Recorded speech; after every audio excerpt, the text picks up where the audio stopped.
All right, so transverse fissure runs in between the cerebrum and cerebellum there. We have, well, we've got the cerebellum right in my face. The folia are the ridges. So the folia, all these little folds, all these outward folds, every outward projecting ridge, and all these ridges form the folia of the cerebellum.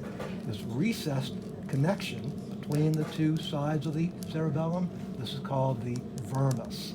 So this actually connects the left cerebellar hemisphere to the right cerebellar hemisphere. So the vermis is a commissure. The vermis is a bundle of axons running across the midline, connecting the two halves of the cerebellum there. Let's see. Now, we'll complete the cerebellum a little bit later on when we open this up. Every groove, every shallow groove is a sulcus. Every bulge is a gyrus. Each bulge is a gyrus we see here, and so on. Inferior view. In fact, let's do all the lobes. Didn't quite, there's another fissure on each side we need to mention. We have the left temporal lobe here, left frontal lobe, left parietal lobe, left occipital lobe. More on that in a bit. But separating the temporal lobe from the frontal is a deep gash called the left lateral fissure. Therefore, there is the right lateral fissure. Okay? So far, so good? All right.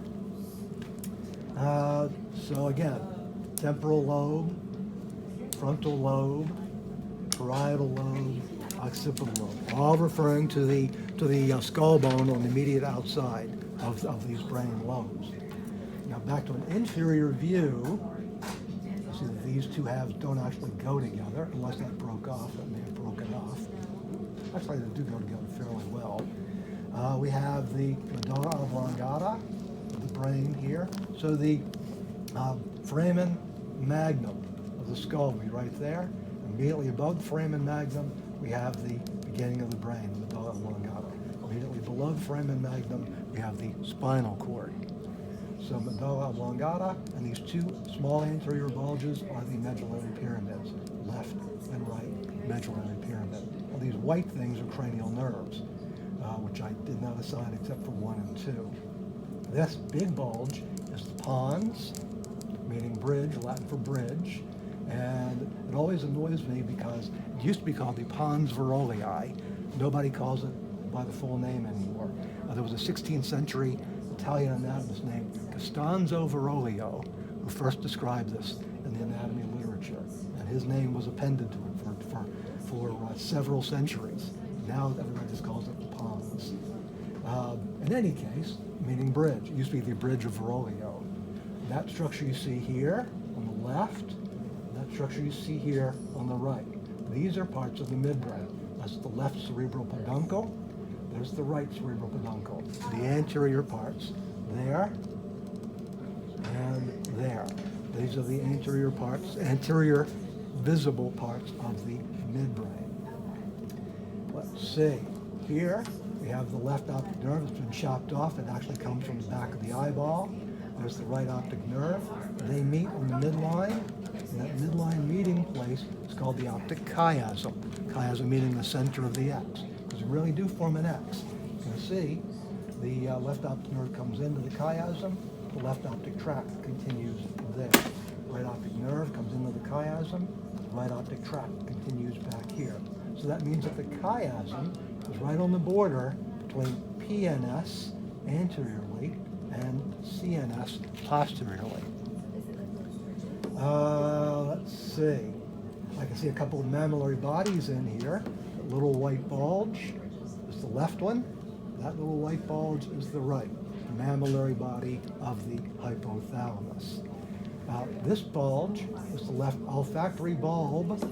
This is the right olfactory bulb, B-U-L-B, continuing as the left and the right olfactory tract. Remember, a tract is a bundle of axons in the central nervous system.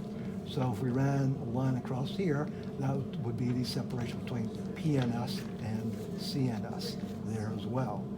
There is no infundibulum pituitary shown on this model. We'll have to use another model for that. now it's time to open this up. All right, mid-sagittal section. So here we have the right half of the medulla oblongata, right half of the pons. Here is the right cerebral peduncle of the midbrain. There, looks like a bird's head in profile. Behind it is the rest of the midbrain. There's two little bulges, an inferior bulge, a superior bulge. So it'll be right superior colliculus, left inferior colliculus. Where are the other two? There's the right superior, right inferior colliculus, left superior colliculus, left inferior colliculus.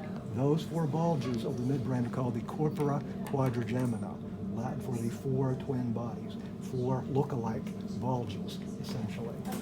And so, the two cerebral peduncles and the four bulges of the corpora quadrigemina are separated by a channel called the cerebral aqueduct. That's the midbrain. The cerebral peduncles, the colliculi of the corpora quadrigemina, and the separating cerebral aqueduct. That is the midbrain, right there. The pons and medulla are part of the hindbrain. The cerebellum is also part of the hindbrain. And this view shows us the arbor vitae, these white matter tracts, these bundles of myelinated axons forming the arbor vitae of the cerebellum, shown there. Here we have spinal cord down here. You just see the groove there. That would be the central canal of the spinal cord containing CSF. As we come up, we enter a bigger space. This would be the fourth ventricle of the brain. Then we follow up. Now it narrows to become that cerebral aqueduct that I already mentioned. Continue up, and it opens up into a shallow space called the third ventricle, also filled with cerebrospinal fluid. There are two more ventricles. We have fourth ventricle, we have third, and they used to be called first and second. First and second are now called right lateral and left lateral ventricle. So there's a membrane here called the right septum pellucidum that's covering up the right lateral ventricle, which of course would be filled with CSF. So were I to poke a hole through that membrane, do that, CSF from the right lateral ventricle would be dripping out. So this is the left septum pellucidum, the membrane holding in the CSF within the left lateral ventricle. So the lateral ventricle here is between the corpus callosum and the left fornix. The right lateral ventricle is in between the corpus callosum and the left fornix. There's just one corpus callosum. It's the biggest commissure in the entire body. It connects the two cerebral hemispheres to one another. Okay, let's see. Below the right fornix, we are in the third ventricle. And we can see this bluish object here. This is a choroid plexus. The job of the choroid plexus is to make cerebrospinal fluid. So each of the four ventricles has its own choroid plexus. So inside the right lateral ventricle, there would be one. Inside the left lateral ventricle, there would be one. And in the fourth ventricle, there should be one as well. The cerebral aqueduct doesn't have a choroid plexus. The central canal of the spinal cord doesn't either. So these are spaces that receive and circulate cerebrospinal fluid, but they don't manufacture it. Only the choroid plexus in a ventricle makes CSF. So what else do we find in the third ventricle? Several goodies. The epithalamus, the thalamus, the hypothalamus, and the intermediate mass. So this entire pink object here, guys, is the epithalamus of the diencephalon. The inferior bulge, that's the pineal body, which produces the hormone melatonin, the circulating ligand. The rest of the pink is called the habenulum. It's actually a sensory pathway. It's one of several olfactory pathways, sense of smell pathways. This bulge here is just a small portion of the thalamus, and this little dot in the center of the bulge is the intermediate mass of the thalamus, also called the interthalamic adhesion. That's a little commissure. So the corpus callosum is a huge commissure. The intermediate mass is a little commissure connecting the two sides of the thalamus. So it runs through the third ventricle. Anterior to and inferior to the thalamus, we come to the hypothalamus here. This is hypothalamus.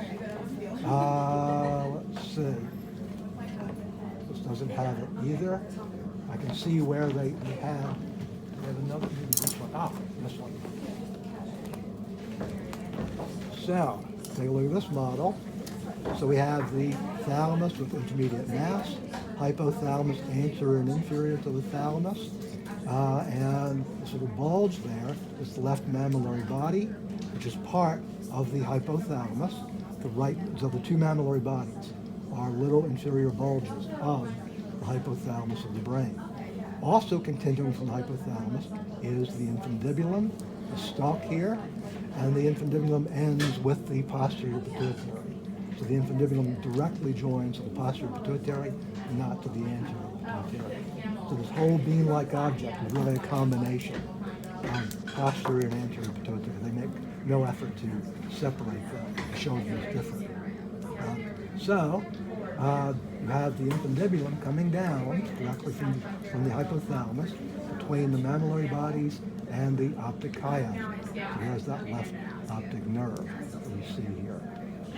Okay, so we can also see the medulla, pons, left cerebral peduncle, cerebral aqueduct, left superior colliculus, left inferior colliculus, the corpus quadrigemina, that's all midbrain. I know what else. Let's go back to this one. Separating the occipital lobe from the parietal lobe is this medial groove. You don't see it laterally, only medially. We see a right parieto-occipital sulcus, a groove separating the parietal lobe from the occipital lobe. So this is the left parieto-occipital sulcus, separating the left parietal lobe from the left occipital lobe. This model shows a good central sulcus. Put this back together.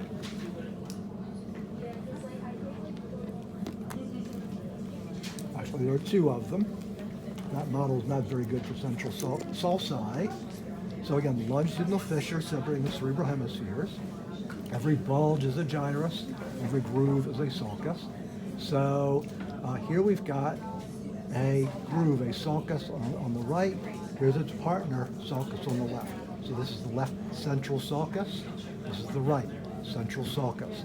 Immediately anterior to this sulcus is a gyrus called the right pre-central gyrus. It is prior to, is anterior to the central sulcus. And this is the right post-central gyrus.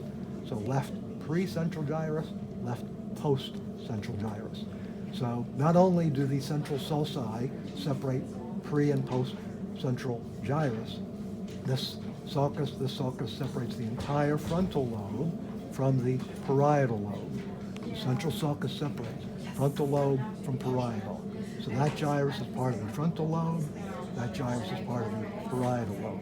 And again, where do we go from parietal to occipital? We need that medial view to see where that parietal occipital sulcus is. It's the only way we can tell where we make the transition from parietal to occipital. Okay. Insula? That's it for these models. Questions? Insula? The insula. Oh yes, we can show insula. Right in there. So pulling down the temporal lobe, so in other words, separating, creating a gap where the lateral fissure is. You can actually see in that lateral fissure, and we see the left insula in here. There's the left insula. And that, by the way, the cortex of the left insula, that is gustatory cortex. That is sense of taste cortex in there. Anything else? All righty.